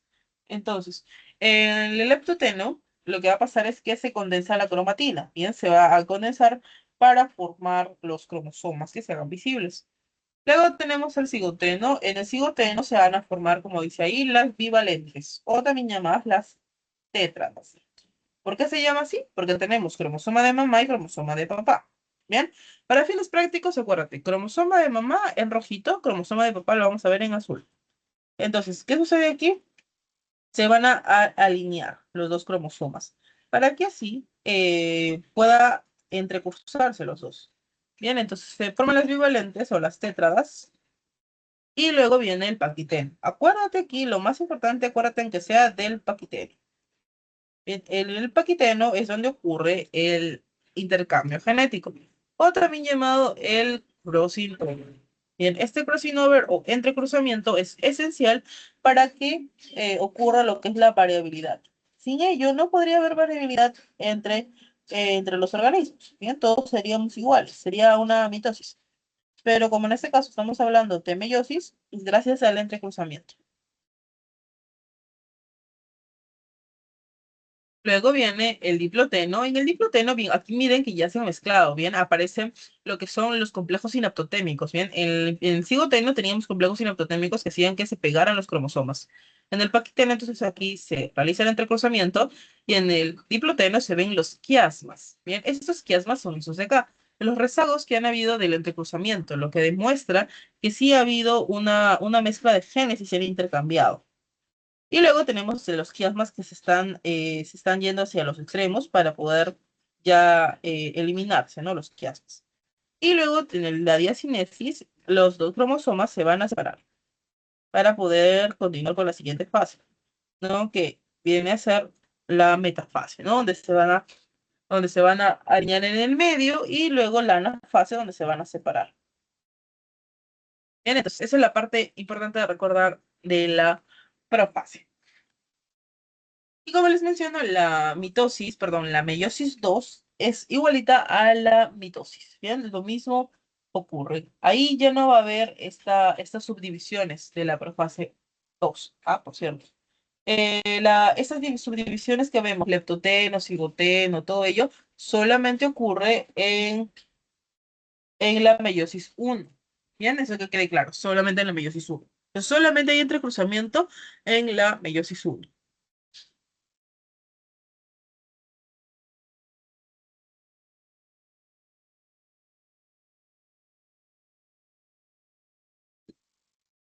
Muy bien, recuerden si hay alguna pregunta, lo que no les ha quedado claro, por favor me avisan. Este tema de la mitosis y meiosis, eso es un poquito pesado. Si por ahí no hemos escuchado antes de los procesos. Vamos a ver entonces lo que es reproducción sexual en plantas. Bien, vamos a ver aquí un resumen del resumen en las plantas. Tenemos las plantas con flores, bien, van a tener tanto parte masculina como parte femenina. Entonces, vamos a poner por acá, vamos a acercarnos un poquito.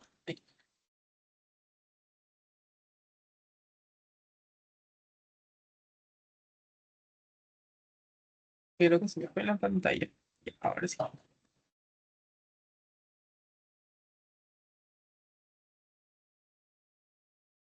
Listo. Ahí. Entonces, aquí vamos a ver, acercarnos. Listo. Tenemos la parte femenina que es conformada por el gineceo. Bien, tiene el estigma, el estilo, el ovario y el óvulo. Y la parte masculina que es el androceo, que está formada por lo que es el estambre. Bien, que tiene la antera y el filamento. Entonces, en la parte masculina se van a producir lo que son los granos de polen. Bien, los granos de polen. Y en la parte femenina se van a producir lo que son el núcleo del huevo, bien, y el núcleo polar. Entonces, aquí lo importante es recordar qué es lo que se va a producir en cada caso, porque todo esto va a dar como lugar a lo que es el embrión y el endospermo, que da como lugar a la semilla. Esta semilla germina y da a la plantita. Bien, entonces, por aquí vamos a ver cómo suceden esos procesos. Tenemos la microsporogénesis y la megasporogénesis. La microsporogénesis es para la parte masculina. Y la parte de la megasporogénesis es para la femenina. Bien, entonces, aquí vemos en la parte masculina, bien, se van a producir meiosis 1, meiosis 2, como hemos visto. Recuerden que la meiosis es para células sexuales y vamos a producir los granos de polen. Bien, esos son los núcleos espermáticos. Entonces, en la parte de la microsporogénesis, ¿qué se va a producir? Se van a producir los núcleos espermáticos. Bien, se van a producir dos núcleos espermáticos. Como vemos acá. Bien, dos núcleos espermáticos y un núcleo del túbulo. En total se producen tres. Pero ¿qué sucede? Ese núcleo del túbulo se va a fusionar con lo que es la parte femenina. Bien, por eso se pierde ese núcleo del túbulo. Y al final solo quedan los núcleos espermáticos.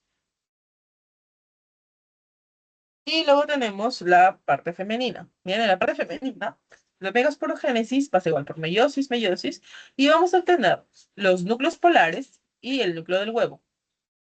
Entonces, ¿qué ocurre? Aquí va a ocurrir un evento que se llama la doble fecundación. Bien, eso igual les voy a explicar a más a detalle cuando veamos la clase de plantas. La doble fecundación consiste en núcleo espermático más núcleo del huevo, nos va a dar igual un embrión. Este embrión es 2N. Bien, 2N quiere decir que tiene una carga diploide. ¿Qué quiere decir eso? Que tiene dos juegos de cromosomas. Bien, uno que viene del núcleo espermático y otro que viene del núcleo del huevo. Eso, uno más uno nos da dos. Luego tenemos el núcleo espermático, que es N, una carga, más el núcleo polar fusionado. ¿Qué sucede en el núcleo polar? El núcleo polar eran dos núcleos polares, pero esos dos se fusionan, se juntan. Por lo tanto, ahora tenemos dos juegos de cromosomas, bien, uno por cada núcleo polar. Entonces tenemos 2N más N nos da 3N. Esto nos forma el endospermo. Bien, el endospermo es carga triploide, 3N. Mientras que el embrión tiene carga diploide, que quiere decir que tiene dos. Bien, dos juegos de cromosomas. Ahora, el embrión más el endospermo nos va a formar la semilla. Bien, la semilla. Entonces, recuerda aquí que la semilla siempre va a tener dos partes. Bien, el embrión y también tiene a lo que es el endospermo. Bien, las dos secciones. Recuerda, núcleo espermático más núcleo del huevo nos da el embrión. Núcleo espermático más núcleo polar fusionado nos da el endospermo. Bien, entonces, en una pregunta puede ser de genética, puede ser la parte de reproductiva, te pueden mencionar si, por ejemplo, cuántos núcleos o cuántos cromosomas o cuántos juegos de cromosomas pueden haber en cierta sección. Entonces, por ejemplo, aquí puse un ejemplo donde nos dice que una planta, bien, digamos, una planta X tiene 2N igual a 30. Quiere decir que tiene dos juegos de cromosomas que equivalen a 30. Bien, entonces se pregunta, ¿cuántos cromosomas tendría el endospermo? Bien, el endospermo recordemos que es, ¿cuánto? 3N, ¿no? Entonces, 3N. Si 2N es igual a 30, ¿cuánto equivale cada juego de cromosomas? Equivale a 15, ¿no es cierto? 15 cromosomas. Entonces, ¿cuántos cromosomas tendría el endospermo? Simplemente multiplicas 3 por N, que es igual a 15. 3 por 15 nos va a dar 45. Entonces quiere decir que el endospermo tendría 45 cromosomas. Bien, entonces pueden venirnos ese tipo de preguntas relacionadas a la cantidad de cromosomas, bien, o también la carga genética, ¿no? Que vamos a ver también la siguiente semana.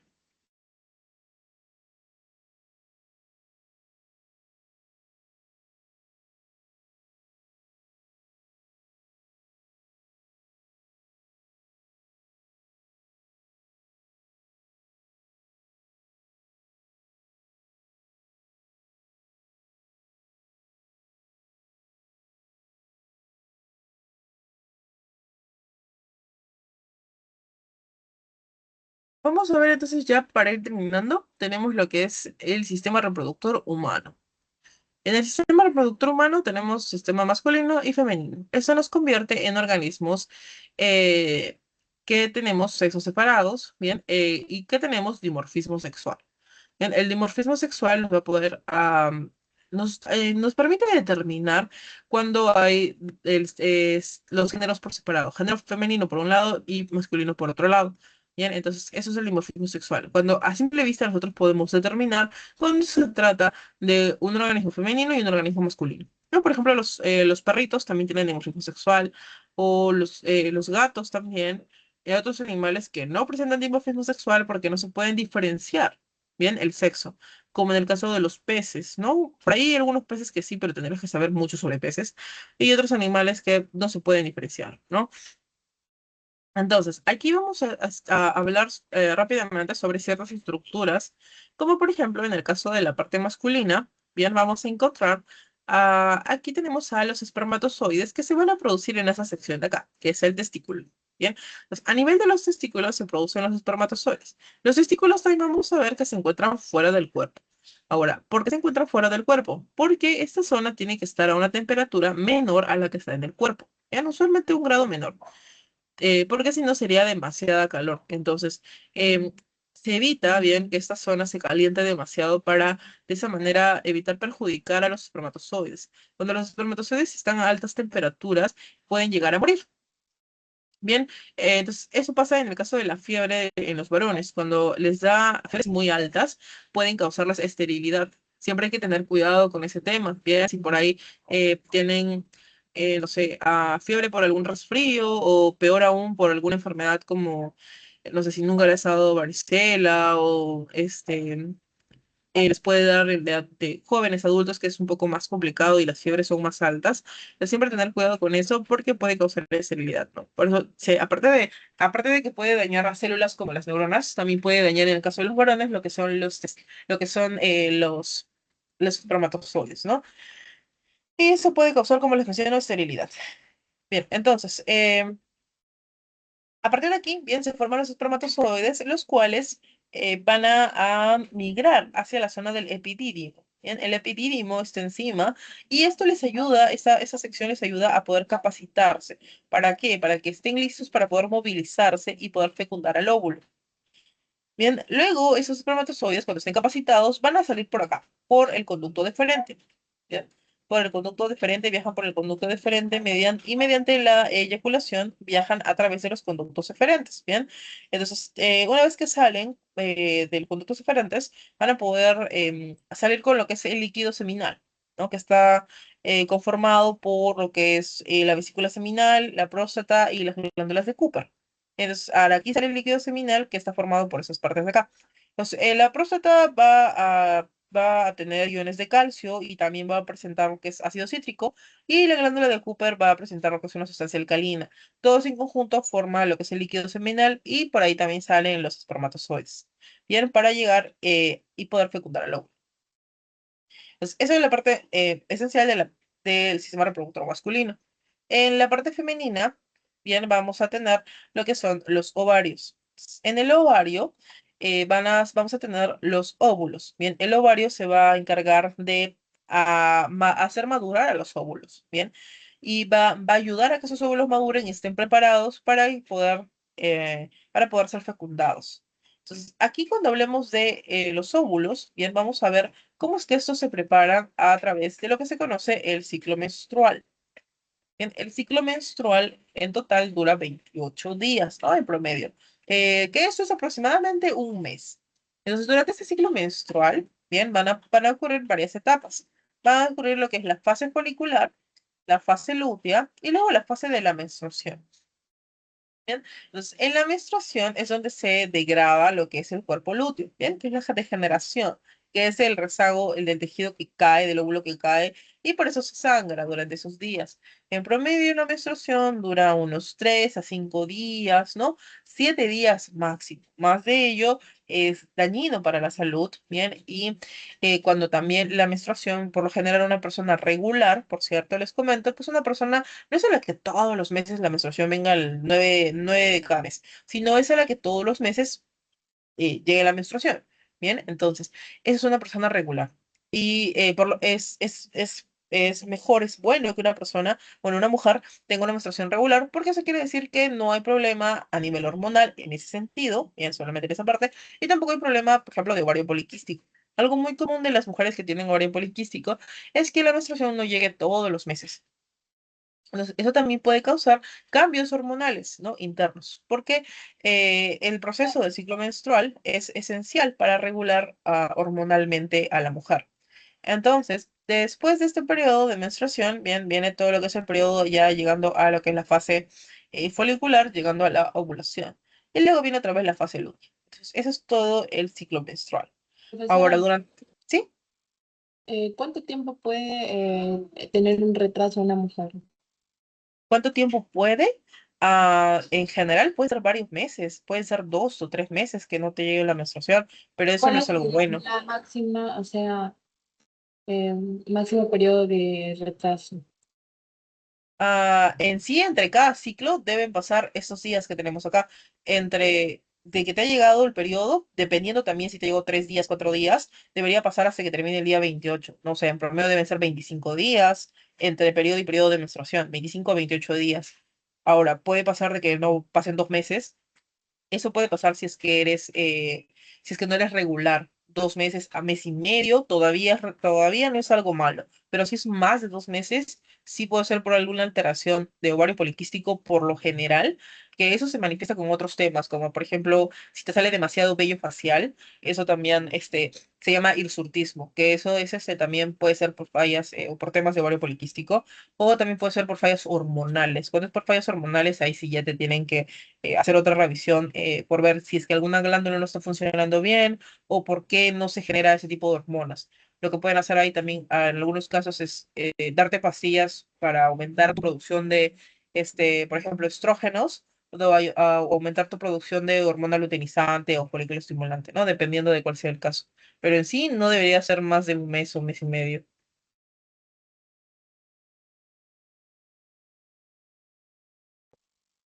Entonces, volviendo aquí, tenemos este cuadro. En este cuadro vamos a ver cómo se da el ciclo menstrual, bien, y la participación de las hormonas.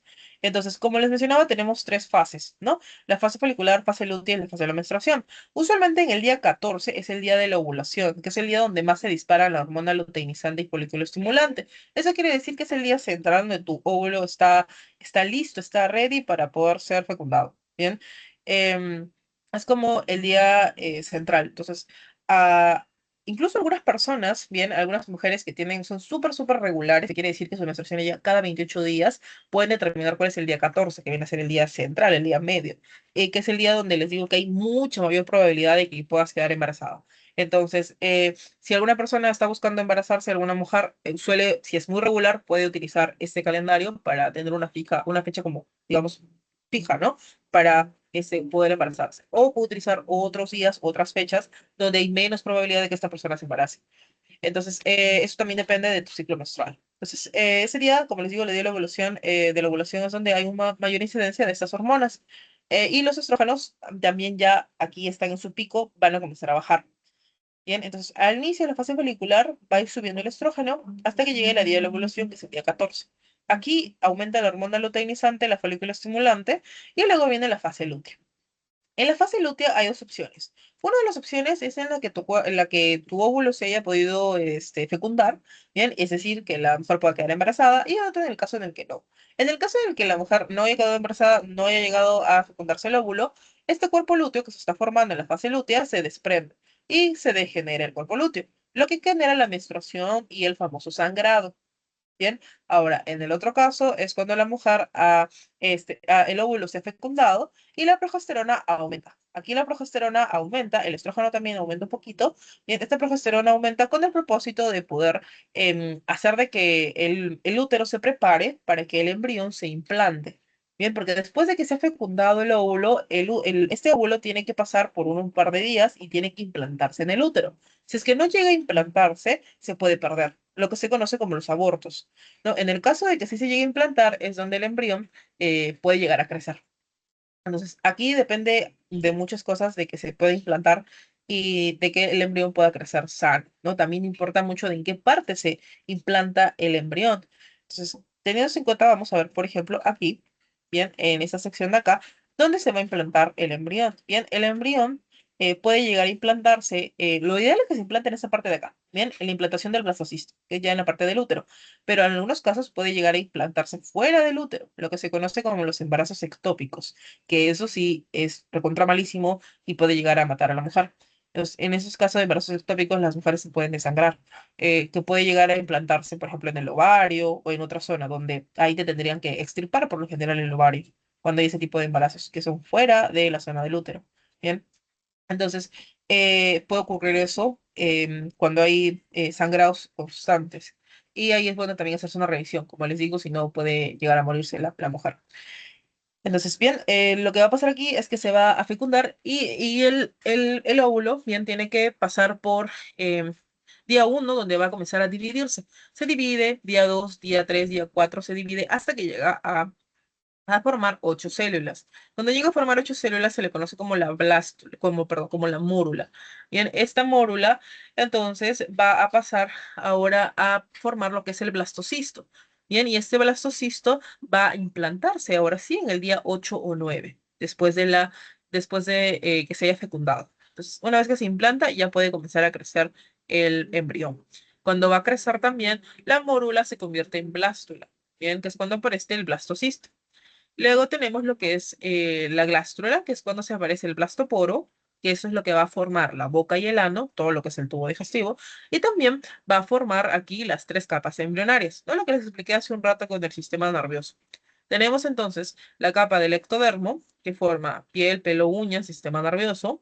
Tenemos el mesodermo, que es la capa interna, que forma sistema muscular, sistema circulatorio, óseo, excretorio y reproductor.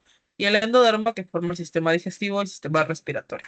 Bien, entonces todo esto en conjunto va a formar los diferentes tejidos, diferentes sistemas de este embrión que está creciendo y que próximamente va a pasar a ser pues un bebé, ¿no? Cuando nazca. Puede ser un feto, luego pasa a ser un bebé que ya tiene todos sus órganos y estructuras, gracias a esta formación de células. Entonces, básicamente viene a ser varias divisiones de la célula hasta que formen los tejidos, formen los órganos y los sistemas que sean aptos o que sean, digamos, útiles, ¿no? Que ya se puedan utilizar por el bebé. Todo esto dentro, pues, de la placenta de la madre para que pueda nutrirse el niño. Lo último que vamos a ver, ya para terminar, es la partenogénesis y la clasificación de según el nacimiento. En la partenogénesis, bien, es como los organismos pueden dar lugar a otros individuos. Es un tipo de reproducción especial que lo realizan sobre todo las abejas, las termitas.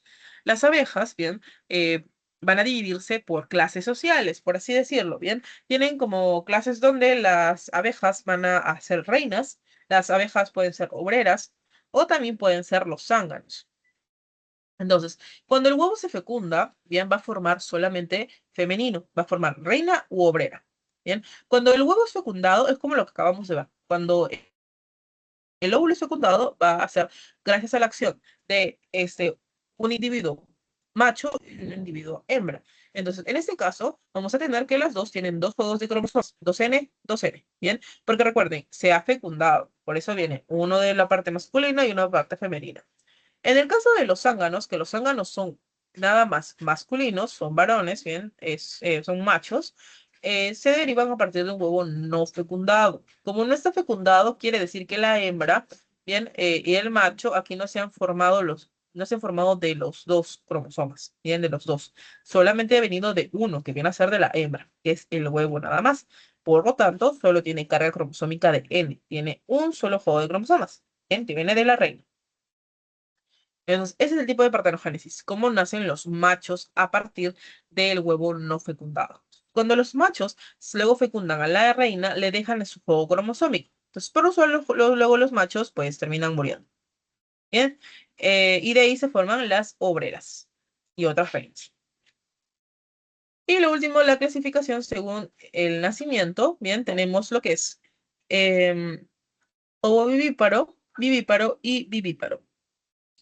Entonces, el vivíparo es aquel que nace, bien, em, del vientre de la madre cuando ya esté formado el bebé, bien, o esté en, digamos, lo máximo en lo que pueda estar formado o que ya tenga todas sus estructuras, ¿no? Entonces, esos son los organismos vivíparos. Luego tenemos los ovíparos que nacen de huevos y los ovovivíparos que parte de su crecimiento se realiza dentro de individuo, pero al final nacen por huevos. Bien, solamente que este huevo no se forma fuera del individuo, sino que se forma dentro del individuo y luego cuando ya tenga un crecimiento regular es que sale. En el caso del ovíparo, sí, el individuo, como las aves, pone el huevo y el embrión se forma totalmente en el huevo. Bien, bueno, claramente que este huevo tiene que ser fecundado, ¿no? Por eso, en el caso, por ejemplo, cuando nosotros consumimos huevos de gallina, los huevos de gallina que consumimos no son fecundados, bien, no van a dar pollitos, así que no se están comiendo pollitos, bien, no nos estamos comiendo pollitos, sino que los huevos que sí se fecundan de la gallina son los que dan lugar a los pollitos. Los que no son los que usamos nosotros para comer, ¿no? Siempre. Entonces, esos huevos que forman son los huevos que son fecundados. Bien. Y la metamorfosis viene a ser estos cambios en la morfología en el cuerpo del individuo para que éste pueda desarrollarse. Entonces, por ejemplo, en el caso de las mariposas, no nacen como una mariposa con esa estructura, sino se forman de huevos que forman orugas, que estas orugas se van a una pupa, donde esta pupa renace y forma una nueva estructura que es la mariposa. Entonces, ha cambiado totalmente la estructura de su cuerpo para dar lugar a un individuo adulto. Entonces, el individuo adulto ya es la mariposa. Bien, a eso se conoce como la metamorfosis. Muy bien. ¿Alguna otra pregunta adicional? Si no, para poder pasarles sus claves, chicos.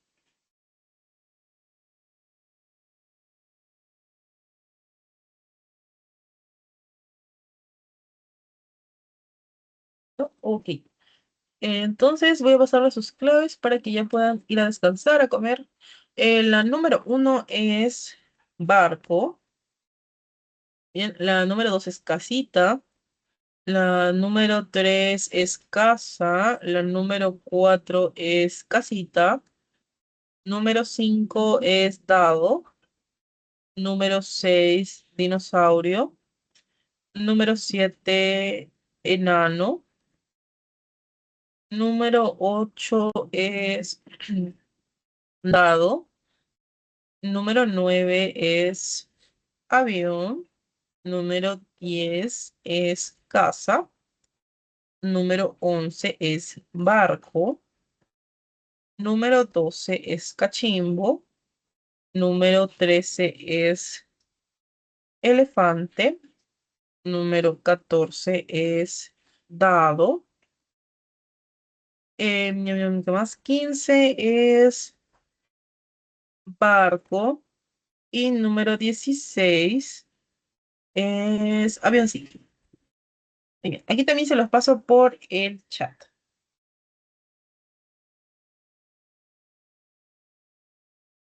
Bien, chicos, entonces con eso ya terminamos la clase. Si es que no tienen alguna otra pregunta, espero que haya quedado todo claro. En lo medida de lo posible, les haya servido por ahí algunos datos extra para su salud o de sus familiares. Y pues espero que tengan un bonito fin de semana. Bien, descansen, estudien, aprovechen todos los días que aún les queda antes de tomar algo difícil que es el examen, ¿no? Les mando muchas fuerzas a todos y pues que tengan, espero que tengan una buena salud y un buen fin de semana. Nos vemos la próxima clase.